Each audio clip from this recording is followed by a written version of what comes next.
So Lindsay, Clancy, part 5. So with regards to the medications, in Australia we might say we check Q script. So what that does is we check who has been, this person, name and date of birth, what have they been scripted from where, and we especially checking, cross-referencing for, various schedules of drugs, okay? So things like Valium, or, is someone getting a lot of medical cannabis with high THC content from elsewhere, that sort of thing. And it's very important to check that, especially when, giving out various classes of drugs such as benzos, etc. And September the 15th, so this is when Patrick, from what I can understand, he has been working from home, and he's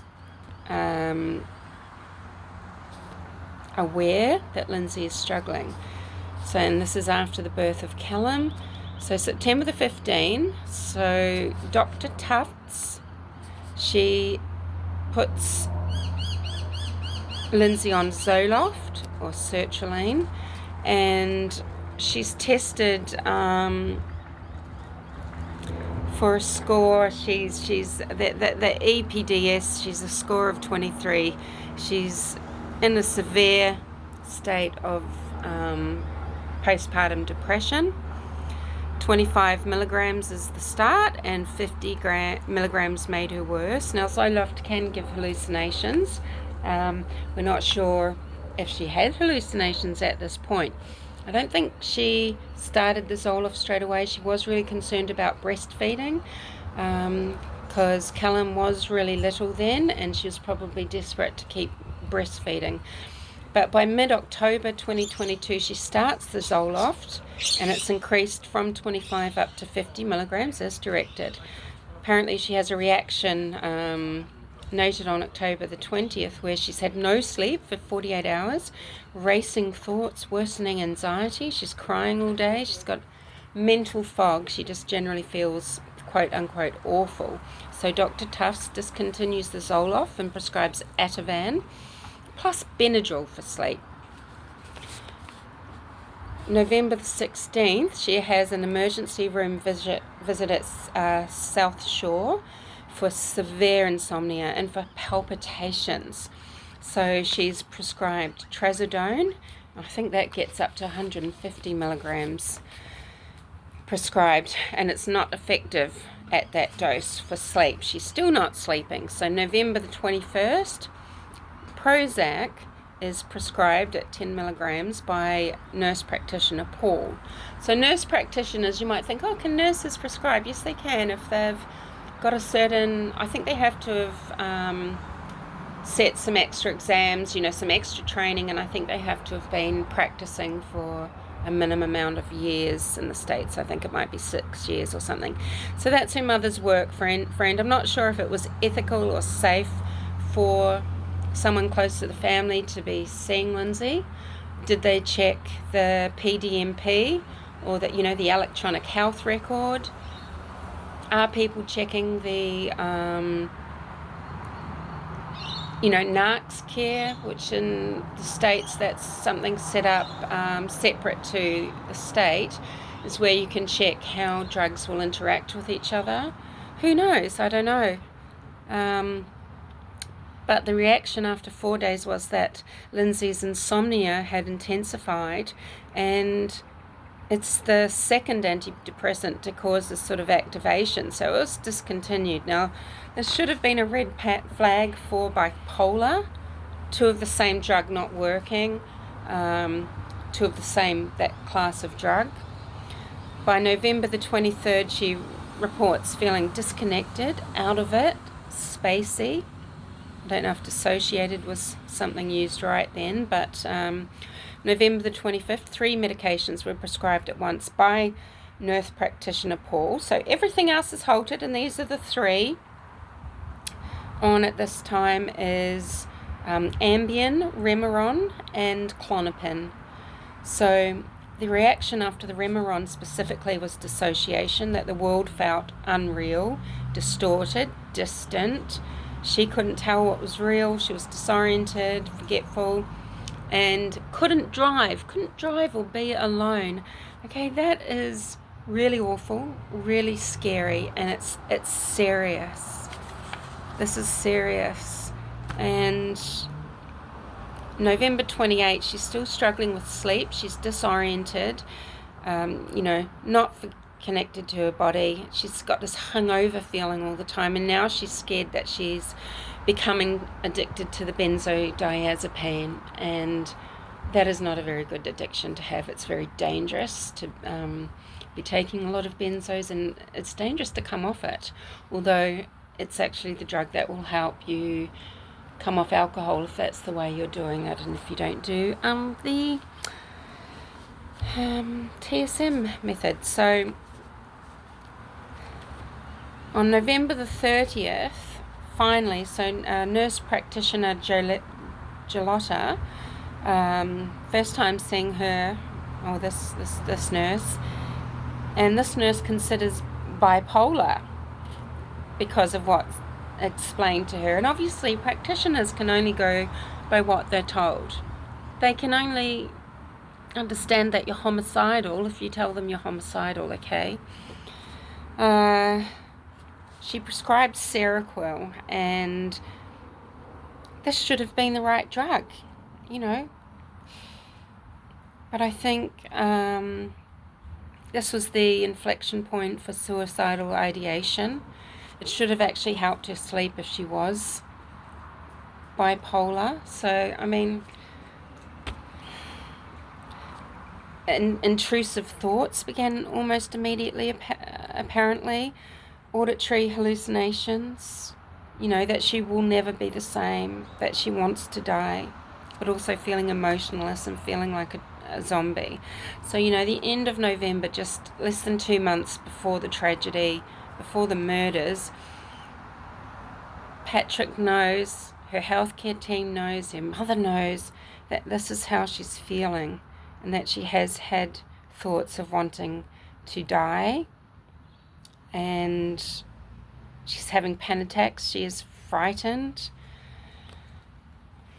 In early December, she now tells her therapist that she's got an addiction to the Ativan. And as a nurse, she would recognise how dangerous that is.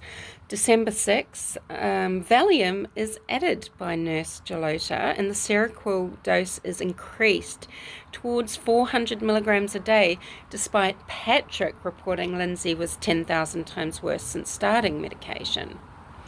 So Patrick's very aware of how ill his wife is. I know it's a few weeks later and they've had a good day maybe, but who do we believe when she apparently still woke up suicidal? How is that a nice, normal, lovely day? I don't get it.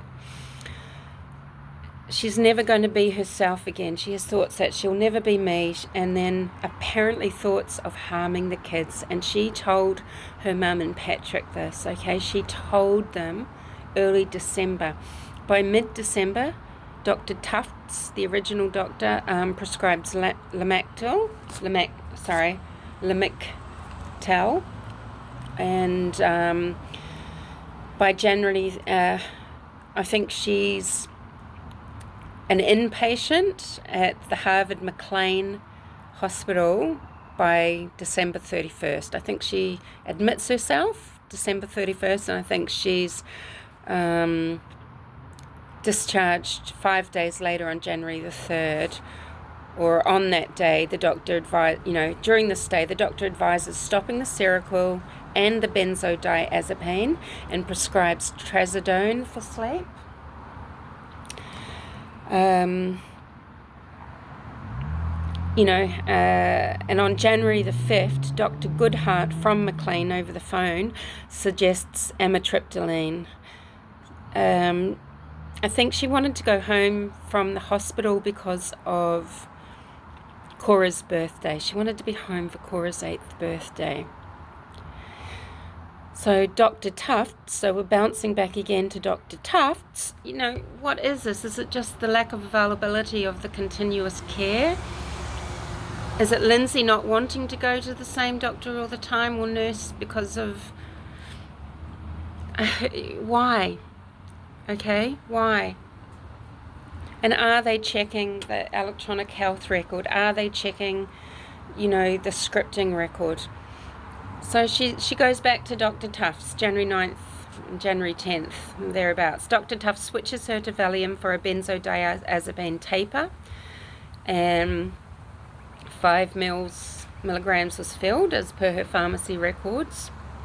The amitriptyline is at 10 milligrams prescribed by Dr. Tufts, and the diazepam is down to 2 milligrams, so the taper's continuing. Hallucinations reportedly continue, that she should harm the children, that she should harm herself. This is on January the 16th. Patrick is aware. On January the 23rd, the day before the killings, the amitriptyline is increased to 20 milligrams. Perhaps because the diazepam was supposed to be then completely stopped. And yeah, as I said before, it's not pleasant coming off these things, okay? Whether it's a mild case of brain zaps to really just feeling utterly possessed and nightmarish. January 24th is the day, so 2023 is the date that the killings occur. The toxicology later found 7 medications in Lindsay's blood, 3 antidepressants, an antipsychotic, 2 sedatives, and an anticonvulsant, with Remeron and Seroquel at peak levels. Now, it's suggested that the ingestion of these were after the killings, not before, because she's been tapered off some medications, hasn't she? The pattern across the timeline is that every antidepressant tried, Zoloft, Prozac, amitriptyline, reportedly caused activation, worsening insomnia, and her lawsuit frames this as, a repeated, unrecognized bipolar red flag, while sedatives and benzodiazepines were stacked on top of each other without blood level testing to check whether she was metabolizing them normally. Yeah, so this will be a big question, that obviously this is part of her civil suit, and Patrick's civil suit is, was she getting the depth of care that she should have been getting? Were people taking her blood to know where she was actually at with these medications, what her body was actually coping with? So it sounds like a lot, but she wasn't taking it all at once. She tried the various things, but she wasn't taking it all at once. So 3 antidepressants tried. 3 times she got worse with insomnia and agitation. No blood testing done despite repeated bad reactions to normal doses. Multiple meds started increased at once instead of one at a time. Past hypomanic episodes after her 2 kids' births were never asked about or considered. I think this is what she's contending. Different prescribers not talking to each other.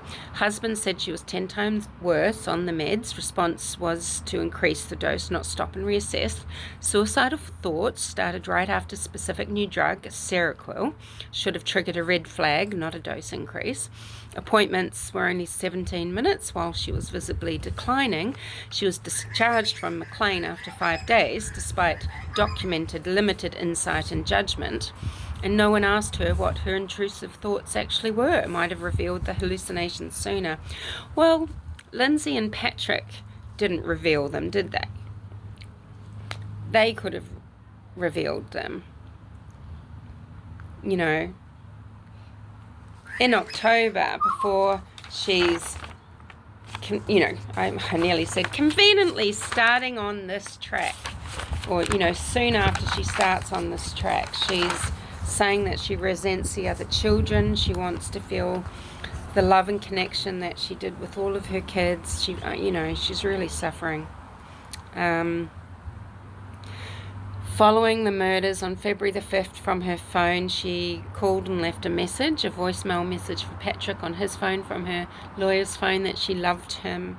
On February the 6th, he answered the phone, and she said, "After you left, I heard the voice. I had a moment." You know, Patrick saying that she never heard voices or psychosis. I don't know. We've got to remember here that she did commit such great violence to her children, and she seems to have been more compassionate to herself, because she put the dyna bands, you know, these exerciser bands around their throats, and she had to first have them pass out and then hold it in place until they died. And indeed, I think her little boy struggled, or she committed more violence against him than the others. Yes, you can plan when you've got postpartum psychosis, because you can plan when you've got psychosis, but you know, delusions aren't logical, and maybe your planning isn't logical as well, but you certainly can do it. You know, why did she have to kill them before she killed herself? Was she saving them from something? It seems more like, was she stopping them from being able to be raised by someone after she supposedly was not going to be there? But she didn't seem to try quite hard enough to not be there, you know. She's a nurse. She knows how to take life. She'd know how to take her own life. The voice, you know, kill them so you can kill yourself. It's just, I don't know. With postpartum psychosis, she wasn't diagnosed. She'd have to have a history of vulnerability, you know, the bipolar and mood issues, family issues. Were they just not there to give that diagnosis? I don't know. She was affected after the birth of her children, as I said before. The DSM explains it as a brief psychotic disorder with peripartum onset, or bipolar disorder with peripartum onset with psychotic features. And it's brief, and it's features that we need to take into account, not constant, not continuous. You know, it just bugs me that she just did not tell the professionals that she was homicidal. You know, it's such a worry, isn't it? So massacre.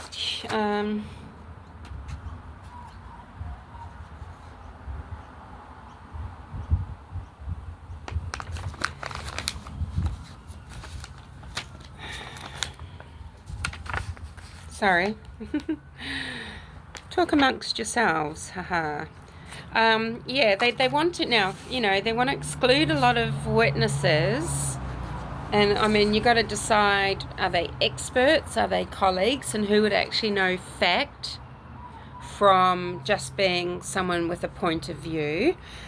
You know, I don't know that I do agree with being able to bring in women that have experienced postpartum psychosis, because, well, that's their experience. I mean, who's to say that my experience of psychosis gives me the understanding that I might think I have about psychosis? I don't know that that's really helpful in a legal sense. I'm really not sure about that. Yeah, anyway, so that's that. So I'm really keen just to hear what is going to unfold. I know this is going to be brutal. It's going to be a long trial. Obviously, being down under, I'm going to not, you know, it's going to be tricky to try and catch absolutely every single word, but I'm going to give it a hot go. And I want to know what's going to be revealed about their relationship. You know, I think several things can be true at once, that she was truly suffering and that she's a murderer and she's taken the lives of her children, and she does need to be punished by the law, you know, and whether it means that she stays in a psychiatric hospital for quite a long time and then goes into prison, or if, because of the situation with being paralyzed now from her sternum down, does this mean that she can't really be in prison and has to be in psychiatric hospital for the rest of her life? Well, if that's the case, you know, so be it. I mean, Patrick, sure, okay, look, he likes to run, and Lindsay was becoming a runner at some point, and I think Patrick's new wife runs, but, you know, dedicating running a marathon to your dead children when your ex-wife who murdered them is paralyzed, I don't know. I think that's a bit of a sick fuck thing to do, really. There's many things he could do to dedicate to his children, I think, to do in the name of them. Running a marathon, I'm not sure that's the, you know, the deed that he thinks it is, and I just feel like there's this is what I'm talking about, this dark undercurrent between him and Lindsay and what the truth of their relationship was. I think it was Roberta Glass this morning saying that she'd heard that, you know, people would say, oh, they'd say I love you 10 times a day, or I love you. I mean, we all know what we think of that sort of, I don't know, it's very performative if that's just in front of everyone all the time. I don't know. You can say it, but it's, you know, love is a word. Love is it a word? No, that's not the song, is it? Love is a verb. Love is a doing word. It's doing. And what did Patrick do? He knew what Lindsay was going through, even a little bit. I mean, it's funny because her diaries don't express it very strongly. I think that's going to be, I don't know, unless you're in something, we all know, unless you're in someone's life and in someone's head, you know, we all know how crazy it is just to be human. I mean, to be human is to be insane, really. We've just got too much consciousness. But I think this is going to be a tough one for the defence. I think a lot of people are just going to keep those 3 murdered babies at the top of their mind. And I think they're going to want to see the mother who did it punished, whether they have compassion for her or not, whether they think she was suffering at the time or not. I mean, has she had, you know, I want to know how many psychotic episodes has she had since the murders, or did that spontaneously dissolve? Surely not. I mean, you'd think you'd be in a psychotic state for quite the while. But, you know, I think 5 days after, she's asking for a lawyer famously. Do I need an attorney, she says. If Massachusetts is about showing that someone is aware that their deeds don't conform, you know, to the law, then she'd kind of be losing the case right there, right? Because she's showing that the deeds weren't something that she was pushed to do. Well, look, it's convoluted, isn't it? But anyway, I've rambled on long enough. This is 5 little parts I've now got to upload. Thanks for listening. Speak to you later. I'll probably think of several other things that I wanted to bring up as soon as I hang up this video. Yeah. Let me just have a little browse through something here. Really interested to see what you guys think. I know listeners to the Humanimal channel, I know there'll be people that will feel strongly on both sides and will also feel rather conflicted. I know we're going to have a whole lot of it. We're going to be running the gamut. That's the thing about psychosis too, okay, actually. Psychosis is on a spectrum like a lot of things, except for gender, for the most part. But anyway, if I think of something else, that's right, we can post later, can't we? Okay, bye now. thanks for listening, okay? And please do me a favour and just listen from part 1 through to part 5 so that, thank you.